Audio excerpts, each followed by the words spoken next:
Me llamo María Amparo Hernández Choncuy, soy magistrada de circuito. Estoy adscrita al cuarto tribunal colegiado en materia civil del primer circuito y te quiero dar hoy la bienvenida a este curso de inducción en la materia civil y mercantil.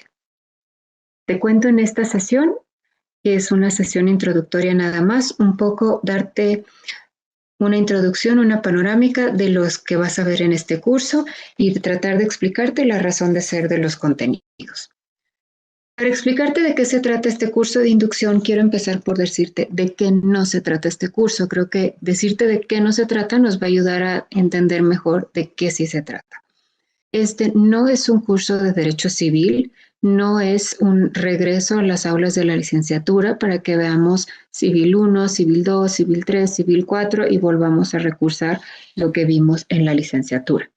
Nosotros en este curso estamos partiendo de la base de que si estás tomando este curso es porque ya estás trabajando en el Poder Judicial de la Federación, ya tienes una noción de lo que es el juicio de amparo, una noción importante de que el juicio de amparo se divide en amparo directo, indirecto, estás familiarizado con hacer sentencias y hacer acuerdos y también estás familiarizado pues tanto como en la materia común como la división por materias que hay en la Judicatura Federal.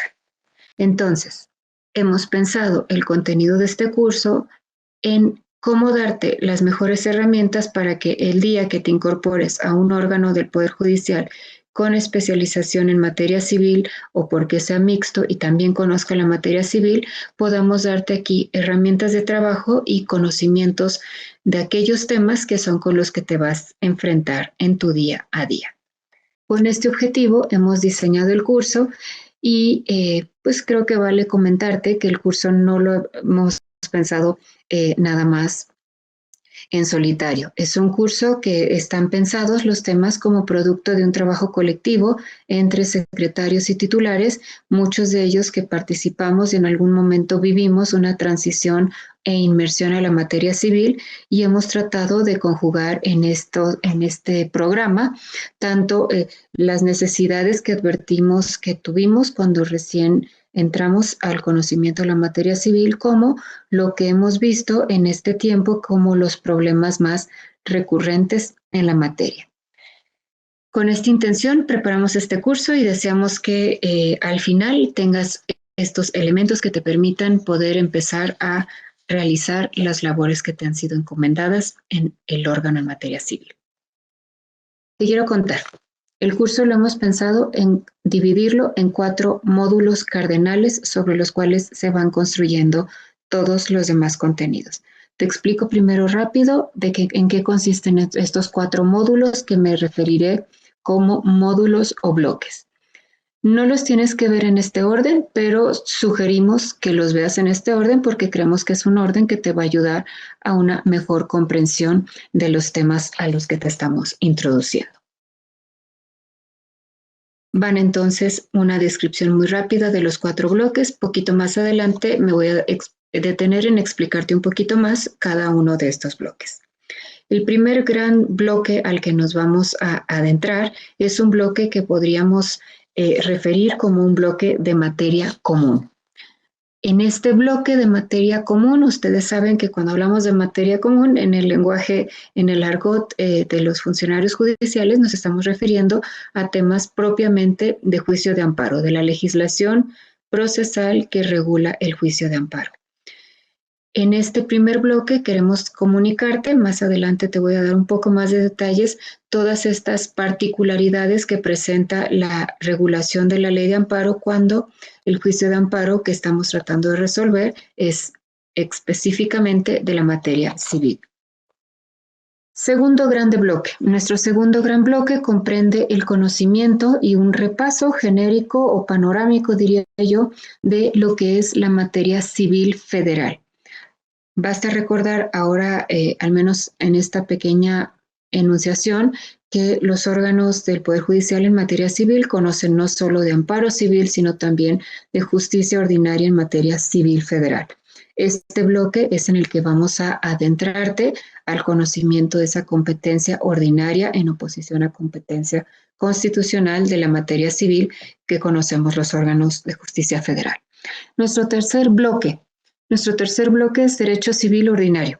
derecho civil que no es precisamente derecho civil federal, sino derecho civil común. Y más adelante te voy a contar por qué estamos queriendo recordar muchos temas, estos sí, muy parecidos a los que vimos en la licenciatura cuando estábamos estudiando derecho civil. Y nuestro cuarto bloque. Nuestro cuarto bloque es un bloque de temas transversales que vas a tener que aplicar en muchos de los asuntos que vas a conocer en un órgano en materia civil.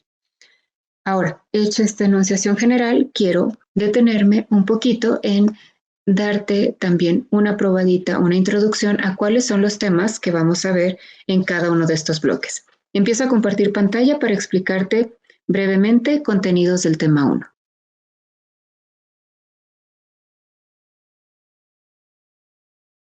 Bien, te comparto pantalla para mostrarte los temas que estamos considerando en el bloque 1. Te recuerdo, el bloque 1 vamos a recordar aspectos básicos, y cuando digo básicos no me refiero a que estén fáciles, sino que me refiero a que son el ABC del amparo en materia civil.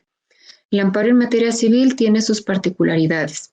Vale decir aquí que todos los que hemos estado sea en órgano mixto o en órgano especializado, hemos podido advertir que si bien todos trabajamos con la misma legislación de amparo, el juicio de amparo tiene connotaciones distintas dependiendo de la materia en la que estemos. No es lo mismo el amparo civil que el amparo penal, que el amparo administrativo, que el amparo laboral. Cada uno de los segmentos del amparo, de las materias en las que se subdivide el juicio de amparo, tiene sus particularidades y es importante irlas detectando, irlas conociendo. Entonces, en este módulo no te vamos a dar clases de amparo. Nosotros presuponemos que ya sabes bastantes cosas del juicio de amparo, pero lo que sí te queremos dar, sí queremos poner el énfasis, darte realce, anticiparte cuáles van a ser, son los problemas que son específicos del amparo en materia civil. Vas a encontrarte con que hay causales de improcedencia que en amparo civil no se usan, y vas a encontrarte con que hay causales de improcedencia que en amparo civil son las caballitos de batalla de todos los días y las que tienes que manejar con muchísima fluidez, con muchísima dominio, porque todos los días se te van a estar presentando casos así. Se te van a presentar problemas muy recurrentes. El amparo civil es el amparo en el que típicamente surge la figura del tercero extraño al juicio, y ese es también otro tipo de amparo que es todos los días conocer de ellos en los órganos en materia civil. Vamos a ver también en este módulo otro segmento, ya pasando del amparo indirecto, me voy a ir al amparo directo en materia civil. El amparo directo, te lo puedo adelantar, constituye estadísticamente hablando la parte más cuantiosa, la parte más voluminosa de lo que hacemos en los colegiados civiles. Entonces es muy importante que manejemos con mucha soltura, con dominio total, la técnica del amparo directo, y particularmente los problemas que se presentan en derecho civil acerca de cuándo y en qué condiciones podemos estudiar violaciones al procedimiento del que deriva la sentencia que tenemos como reclamada. Y también en cuanto al amparo directo, aunque esto aplica también para el directo y con el indirecto, la suspensión en materia civil, si bien tiene muchas notas que comparte con la suspensión en otras materias de amparo, sí tiene ciertas connotaciones que creemos que vale la pena, y para que puedas desempeñar bien tu función en un órgano de amparo civil, que tengas muy presente cuáles son esas connotaciones específicas que en la materia civil se hacen patentes cada vez que tenemos que revisar una suspensión. La gran mayoría de las suspensiones que revisamos son suspensiones en amparo indirecto, pero también tenemos suspensión en amparo directo, desde aspectos como su procedencia, desde aspectos como las garantías, contragarantías, etcétera. Y vamos a ir viendo que eso va variando según el acto reclamado sea un acto prejudicial, un acto intraprocesal, la sentencia o un acto posterior a la ejecución de la sentencia. No entro en más detalle, es un tema muy bonito con el que van a trabajar a lo largo de varias sesiones. Me quedo ahorita nada más con darles esta panorámica muy básica y sobre todo justificarles por qué es importante que empecemos con recordar estas nociones básicas, insisto, no básicas porque sean fáciles, sino básicas porque son indispensables para el manejo cotidiano del amparo civil. Hasta aquí la panorámica del módulo 1. Les quiero explicar ahora una panorámica del módulo 2. El módulo 2 lo tengo por acá.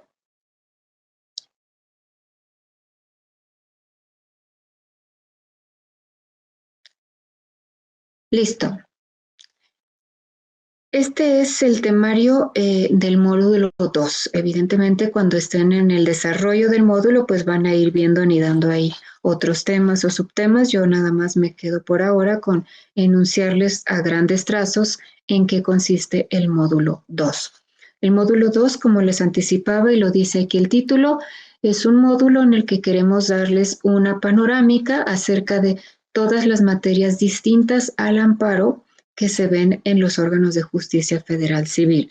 Les recuerdo, y esto es muy importante tenerlo presente, en órganos del Poder Judicial en materia civil hay dos grandes vertientes de competencia, la competencia constitucional, de control constitucional el amparo, la competencia en justicia ordinaria. Y son varios los temas que se ven en la justicia ordinaria. Aquí les estoy mencionando alguno de ellos. Voy a dejar de compartir pantalla para verlos un poquito más, pero ya las vieron y se las sigo platicando.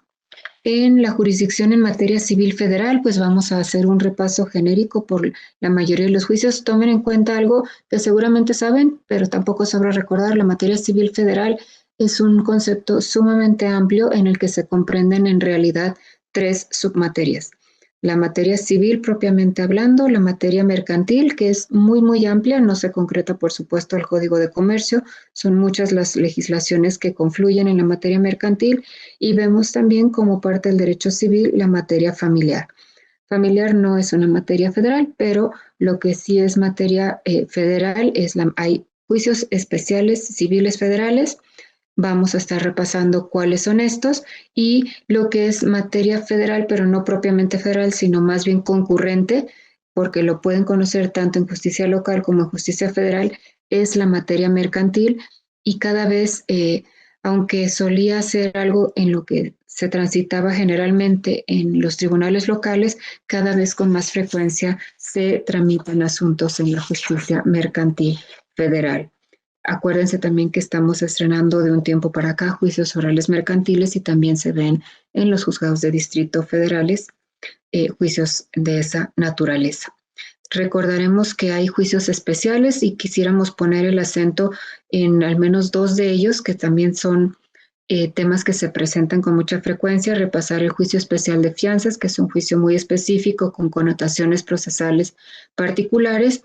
Queremos repasar también un problema que cada vez, pues no es un problema, pero un tipo de conflictos que cada vez se presentan con más recurrencia en los tribunales, que son los derivados de procesos de arbitraje. Cuando me refiero a procesos de arbitraje, me refiero a juicios en los que se cuestionan aspectos arbitrales desde la cláusula arbitral misma, la nulidad de un laudo ya dictado y así una serie de problemáticas que surgen alrededor de ello. Otra de las competencias ordinarias que vamos a repasar es la de extinción de dominio, que también está asignada a la materia civil. Los juicios orales mercantiles, ya me refería a ellos, y aunque se trata de un tema sumamente complejo, complicado y muy largo, al menos trataremos de darles un repaso rápido por los aspectos elementales del derecho concursal. Sabemos que recientemente se crearon dos juzgados especializados en concursos mercantiles a nivel juzgado, pero lo cierto es que en los colegiados y los unitarios, por razones de la transición misma de los artículos transitorios de ese decreto y cuestiones organizacionales, no obstante, seguimos conociendo también, tanto en amparo como en apelación, los tribunales de apelación de concursos mercantiles. Por eso creemos que es importante, sobre todo por lo complejos que son, que al menos tengan un repaso sobre la materia concursal. Hasta aquí dejo la panorámica del bloque 2 y comparto pantalla otra vez para mostrarles los temas del bloque 3.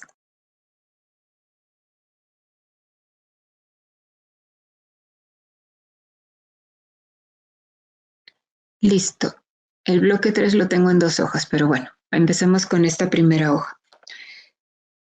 El bloque 3, les recuerdo lo que les comentaba al inicio. En el bloque 3 sí va a parecer que nos regresamos un poquito a la licenciatura.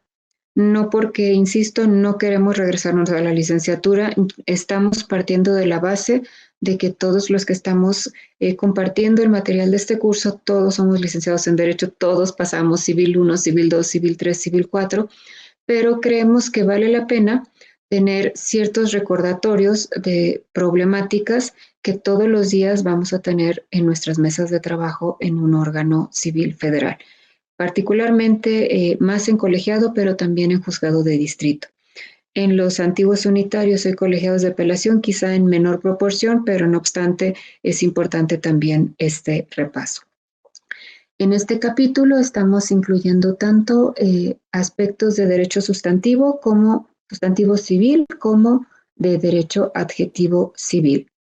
Y les recuerdo que cuando estoy usando el término civil, estoy usándolo, como decimos los abogados, en lato sensu. Estoy hablando tanto de lo civil como de lo mercantil, como de lo familiar. En este orden de ideas hemos incluido en el temario el repaso de pues estas categorías de acciones, las acciones en el sentido procesal del término, las acciones que se ejercen ante un juez para lograr el dictado de una sentencia. Vamos a repasar la gran taxonomía entre acciones reales y personales. Aunque parezcan temas simplemente clasificatorios o teóricos, se irán dando cuenta en el ejercicio de su práctica judicial que estos se convierten en conceptos claves, herramientas básicas, conceptuales para ir articulando argumentación y para ir entendiendo los procesos en los que vamos a incidir con nuestras sentencias de juicio de amparo. Por eso hemos creído que es indispensable empezar por recordar el concepto de acción y los tipos de acciones para que ustedes vayan viendo cómo ir identificando y clasificando el tipo de acción impacta en la forma en que abordamos el estudio del asunto y abordamos la argumentación con que vamos a resolver. Estamos también considerando importante recordar aspectos de la responsabilidad civil. Cuando hablo de responsabilidad civil me refiero a contractual, extracontractual, subjetiva, objetiva y a todas estas categorías de responsabilidad civil que hay. Y lo creemos importante porque hemos visto una tendencia en los últimos años a que se presenten cada vez con más frecuencia juicios de responsabilidad civil. También tenemos un importante detonante con criterios de la primera sala acerca de daños punitivos que no estaban previstos, que si bien no en muchas ocasiones se logran las condenas, lo cierto es que han generado incentivos para un litigio en materia de daños importante y creemos por eso que es para estar con los conocimientos requeridos en la actualidad, hay que dar un repaso a los conceptos básicos de responsabilidad civil. Otro de los temas que estamos incluyendo aquí es el de los litigios, la validez de las operaciones bancarias. No todos llevamos derecho bancario cuando estábamos en la universidad, pero creemos que conectando más que meternos al derecho bancario, sí meternos como a los aspectos básicos del acto jurídico implícitos en este tipo de operaciones bancarias, porque verán ustedes cuando estén ya inmersos en practicar, en ejercer su práctica en un órgano en materia civil, los litigios entre usuarios de la banca, que todos somos usuarios de la banca, y los bancos son asuntos también sumamente frecuentes y de los que pues prácticamente cada semana estamos resolviendo. Sigo compartiendo pantalla, ¿verdad? Bien. Les anuncio, para no alargar tampoco mucho esta explicación, estos otros juicios que ven aquí mencionados del 321 hasta el 32, distintos tipos de procesos que han sido específicamente elegidos para ser parte del programa, precisamente por lo que les he venido platicando. Hemos revisado, hecho una retrospectiva y revisado el status quo a ver cuáles son los juicios que más conocemos en el día a día. Por supuesto que nosotros conocemos juicios de amparo, pero me estoy refiriendo a los juicios naturales en los que surge el acto reclamado que nosotros vamos a juzgar. Y en esa frecuencia de casos muy recurrentes, y de ahí la necesidad de tener claro, de tener un recordatorio acerca de los juicios. Están estos que hemos elegido: juicio hipotecario, controversias de arrendamiento inmobiliario, que tienen una connotación particular. No va a ser lo mismo un arrendamiento de cualquier otro bien que el arrendamiento de un bien inmueble, y les anticiparía que incluso todavía con una connotación o regulación más específica, pues cuando el arrendamiento inmueble es sobre casa habitación. Vamos a recordar, recordar para algunos, y para algunos quizás sea por primera vez, cómo estamos en el tema de la oralidad en materia civil y en materia mercantil, y también en materia familiar. Recuerden que hemos tenido algunas reformas de unos años para atrás en los que cada vez es más y más y más amplio el espectro de casos que se transmitan por la vía oral. Y por supuesto no podría faltar en materia civil la materia sucesoria. Las sucesiones son procesos también muy complejos, muy parecidos, con notas muy similares a los concursos. Ya lo irán viendo cuando estemos en este módulo, y precisamente porque son procesos muy complejos, es importante conocerlos, y es importante que cuando vean particularmente sucesiones y particularmente concursos, regresen a lo que van a ver en el módulo 1 acerca de materia común.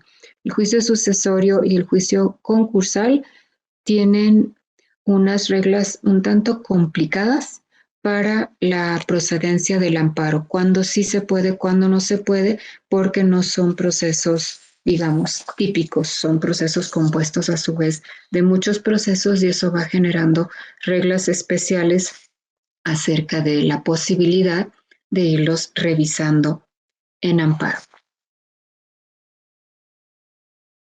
Dejo de compartir pantalla, pero les sigo explicando un último tramo de este bloque 3. En este bloque 3 nos falta también mencionar como estos temas, digamos, de derecho civil ordinario que se van a tocar aquí.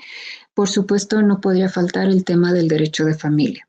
El tema del derecho de familia igual es un segmento importante de lo que conocemos en amparo en materia civil.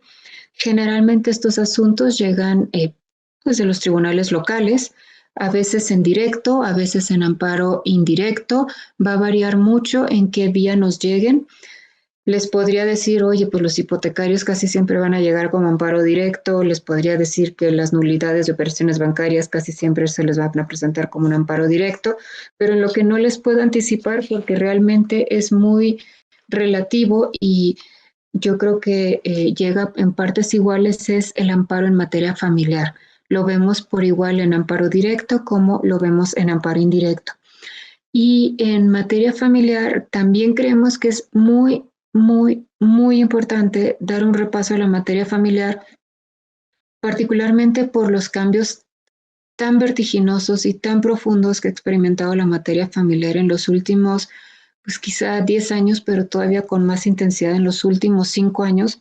Hemos tenido una verdadera revolución en materia familiar, y sí es muy importante dar este repaso, porque si les decimos que en materia familiar se pongan a releer su Código Civil, los capítulos relativos al derecho de familia, en realidad los vamos a dejar varados a medio camino, porque la materia familiar hoy en día se regula, yo creo que en la parte más importante, pretorianamente. Me refiero a que las más importantes normativas que hay hoy por hoy en derecho familiar provienen de líneas jurisprudenciales emprendidas por la primera sala y luego replicadas por otros órganos o nutridas por otros órganos, de modo que aquí sí es bien importante que junten lo que dice el Código Civil, pero siempre sin perder de vista que lo que dice el Código Civil es solo una parte, y todo en los últimos años ha sido releído y reinterpretado, y mucho de ello considerado incluso inconstitucional o inconvencional por la primera sala. Y aquí es sumamente importante que tengan claro cuál es el status quo de la jurisprudencia en múltiples temas, desde el divorcio incausado, la separación, la compensación entre cónyuges después de la separación, los múltiples criterios que hay en régimen de visitas, en patria potestad, en temas de filiación, Los casos que nos llegan de filiación por reproducción asistida, pues estadísticamente son pocos, pero de cualquier manera representan retos importantes y no se pueden resolver si antes no tienen bien comprendido los temas, digamos, más básicos o más tradicionales de problemas sí resueltos por la legislación. Y otro tema que resulta muy importante se conecta también mucho con el discurso de género que actualmente se ha divulgado mucho, pero no solo es una cuestión de género, también es una cuestión que afecta mucho a las infancias, es el tema de la violencia intrafamiliar. Es importante que se pongan al día en la normatividad que hay en violencia intrafamiliar y las protecciones para ello, medidas cautelares específicas que pueden dictar los jueces familiares cuando hay prueba o sospecha de violencia en el interior de una familia.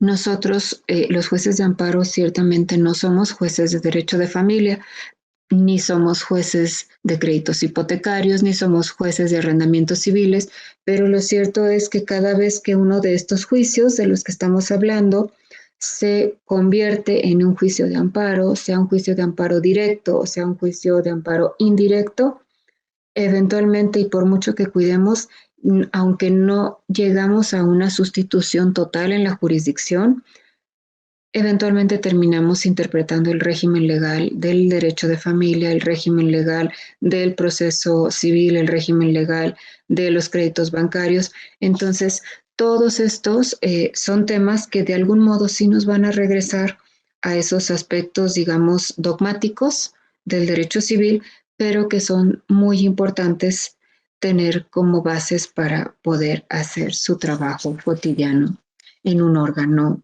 judicial federal en materia civil. Hasta aquí más o menos la panorámica de este tercer bloque. Y paso a comentarles nuestro cuarto y último bloque. El cuarto y último bloque, como les anticipé, son temas transversales a la materia civil. Aquí ya no vamos a hablar propiamente de amparo, ya no vamos a hablar exclusivamente de competencias federales, ni de derecho civil sustantivo, genérico, generalmente aplicado en los órganos locales, los que acabamos de repasar. En este bloque hemos colocado distintos temas que creemos que son de gran utilidad, estén en el tramo del derecho civil en el que estén. Si están en mercantil, les van a servir; si están en civil, les van a servir; si están en familiar, les van a servir. Y casi me atrevería a decir que aunque se salgan de lo civil y regresen al administrativo, a laboral, a penal, a cualesquier otra materia, también les van a servir. Pero creemos que se los podemos impartir dándoles cuál es la connotación específica o los matices más frecuentes que toman estos temas cuando estamos juzgando en materia de amparo civil. Voy a compartir pantalla para mostrarles el contenido y me voy para acá. Los primeros dos temas, interés superior del niño y análisis con perspectiva de género. Estos temas, pues más que aspectos como de derecho sustantivo, puro y duro o específico, son temas que, como seguramente ya han estado oyendo a lo largo de estos últimos años en que se han hecho esfuerzos de divulgación muy importantes por parte de, pues tanto de la Corte como del Consejo y pues de la academia, de muchas partes. Son más que temas sustantivos o temas adjetivos, son temas transversales, implican la cuestión sustantiva, implican la cuestión adjetiva y se convierten en herramientas de aproximación, en herramientas analíticas, en herramientas metodológicas con las cuales resolvemos los asuntos que tenemos. Creo que está por demás decirles que estamos en una materia en la que el interés superior del niño es algo con lo que trabajamos prácticamente todos los días. Es muy frecuente tener asuntos en los que están involucrados niños, sean los niños como parte quejosa, como terceros interesados, como niños testigo. Hay muchísimas variantes de problemas que tienen que ver con niños y en los que tenemos que ver el impacto y la protección de la niñez tanto en el curso del proceso, y no solo me refiero al proceso del juicio de amparo, me refiero al proceso civil del que emana el acto reclamado, como cuidar los derechos de los niños en las sentencias de fondo que se dicten. Creo que Todos sabemos a qué nos referimos con el interés superior del niño, pero nunca sobra que les anticipemos cuáles son los matices específicos que en la materia civil se nos presentan. Y el otro tema también de este corte más analítico, metodológico que otra cosa es la perspectiva de género. Por supuesto, es muy presente en los asuntos en materia familiar que conocemos en el amparo, pero no exclusivamente en asuntos en materia familiar. Se nos presentan asuntos con perspectiva de género también en materia civil y mercantil, y es importante que tengamos presente esta metodología analítica. Siguiente punto que aparece aquí, les parecerá un poco extraño que esté aquí y que lo metamos como una cuestión transversal. Les quiero explicar. En el tema de la usura, que es un tema introducido por la primera sala en interpretación de la Convención Interamericana, ha habido en los últimos, que serán 10, 12 años, una línea argumentativa cada vez con más manifestaciones. Empezó siendo un criterio de control convencional oficioso en el que a los jueces se nos autorizó e incluso se consideró un deber convencional que antes de emitir alguna condena en materia mercantil, concretamente surgen los criterios en el tema de pagarés, si veíamos que las tasas de interés eran excesivas o caían en el abuso del deudor en la usura, a que a nuestro criterio moduláramos eso, neutralizáramos ese abuso y a nuestro criterio prudencialmente, con el ejercicio de la virtud de la prudencia, fijáramos una tasa que rigiera esa relación comercial.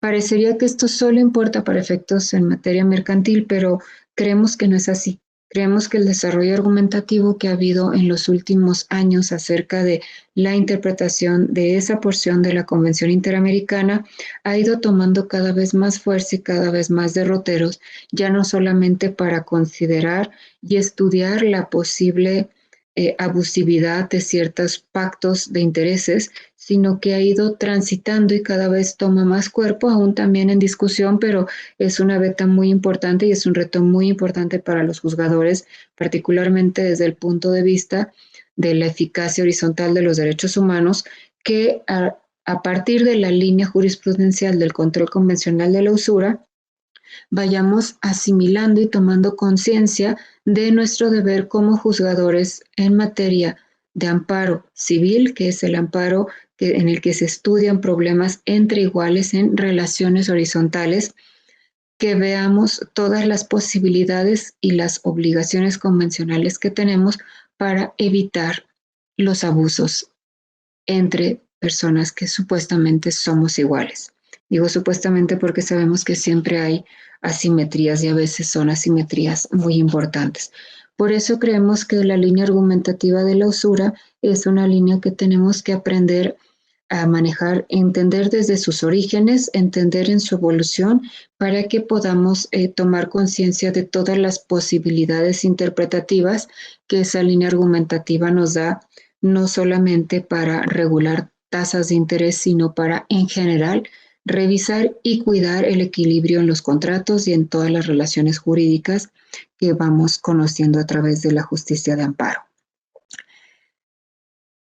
Y el otro rubro, el 4.4, es el último tema y es con el que cerraríamos este módulo. Es un tema, es un subtema prácticamente de orden procesal. Aquí sí nos vamos a meter al derecho procesal civil puro y duro.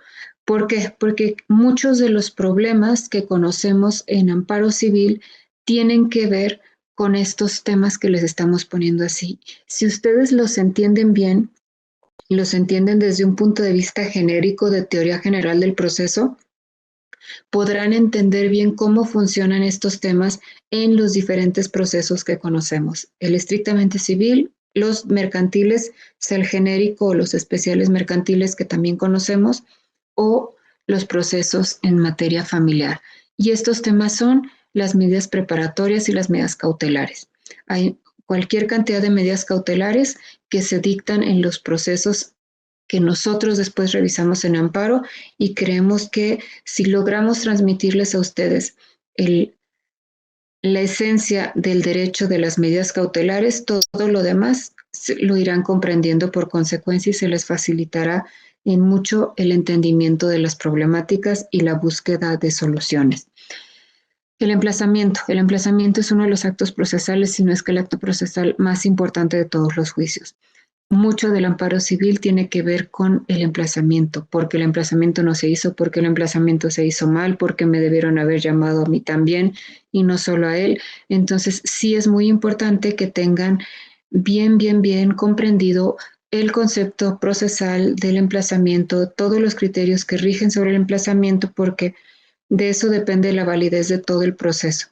Un emplazamiento que no se cuidó y que se hizo mal tiene el potencial de echar abajo años y años del proceso. Entonces es muy importante que sepamos bien todo lo que hay que cuidar desde ese primer momento procesal para que después no andemos teniendo que reponer o invalidar cuando ya ha pasado mucho tiempo. Y les repito, todos los días llegan amparos en los que la problemática gira en torno a los emplazamientos. Y el otro rubro es todo lo que pasa después de que en un proceso ordinario se dicta una sentencia.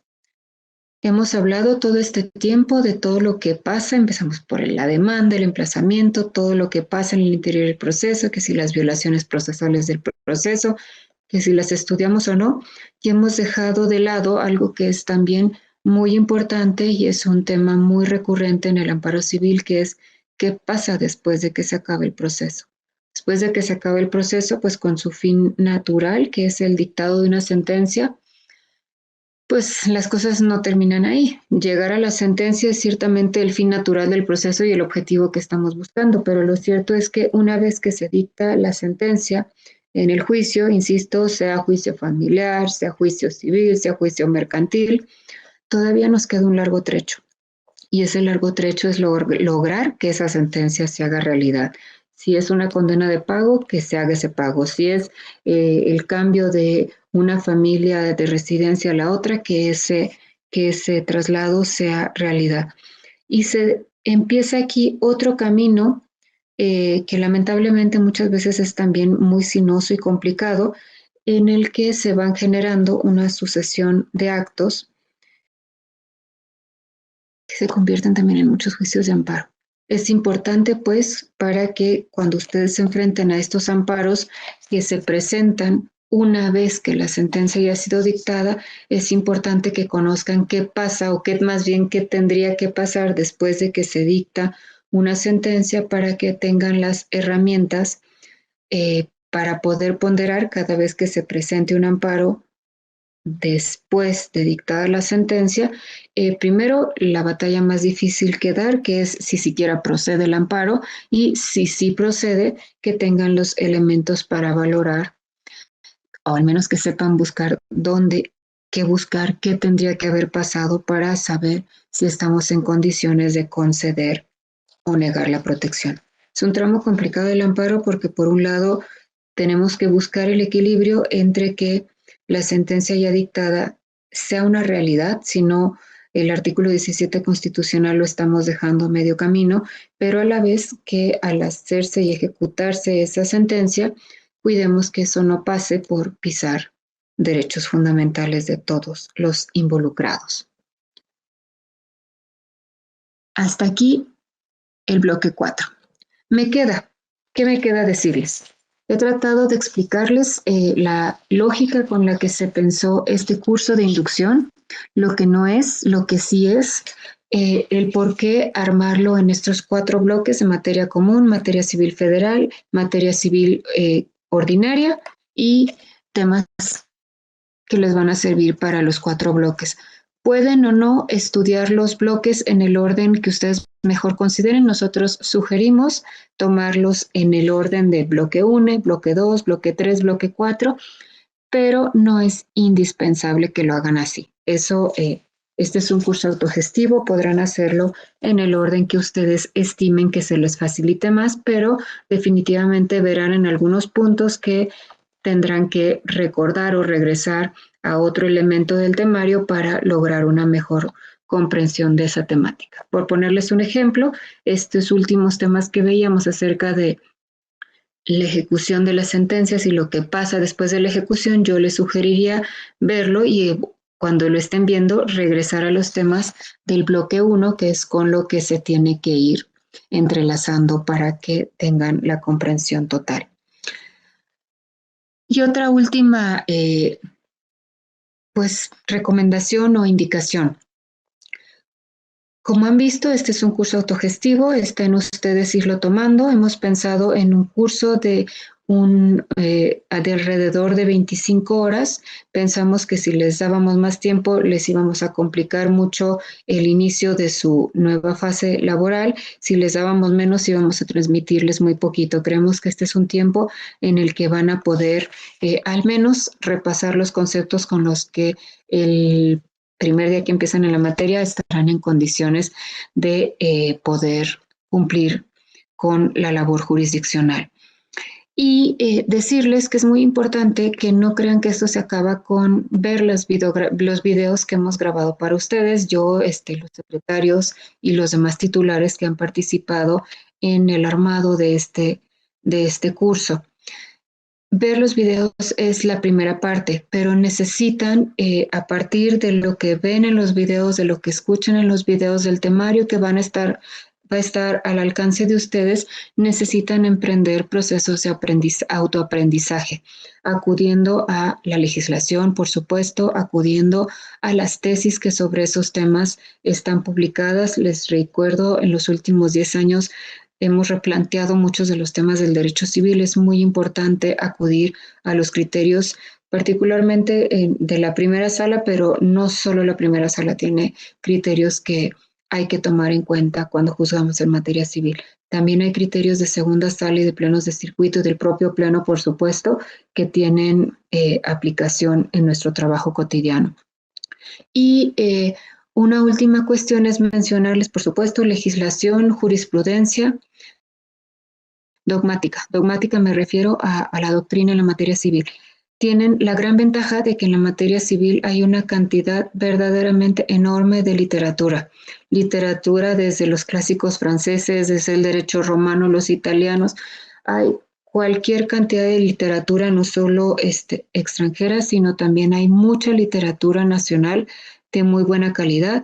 Pueden regresar a los libros de texto que tuvieron en la universidad para comprender nociones elementales como las que vamos a recordar, pero siempre tomando en cuenta que muchos de esos libros no estarán actualizados ni con los últimos giros que ha tomado la jurisprudencia, ni con este fenómeno de constitucionalización importante que ha pasado el derecho civil, mercantil y familiar en los últimos años, pero no por ello dejarán de ser fuentes muy valiosas de información, recordatorios muy importantes de los pilares conceptuales sobre los que estamos trabajando. Acudan a sus libros de texto, hay mucha literatura también hemerográfica y en función de los temas les hemos pedido a los titulares, a los secretarios que están impartiendo los temas, que les sugieran lecturas, que les sugieran tesis de esos temas, que les sugieran sentencias en los que ya se hayan abordado esos temas.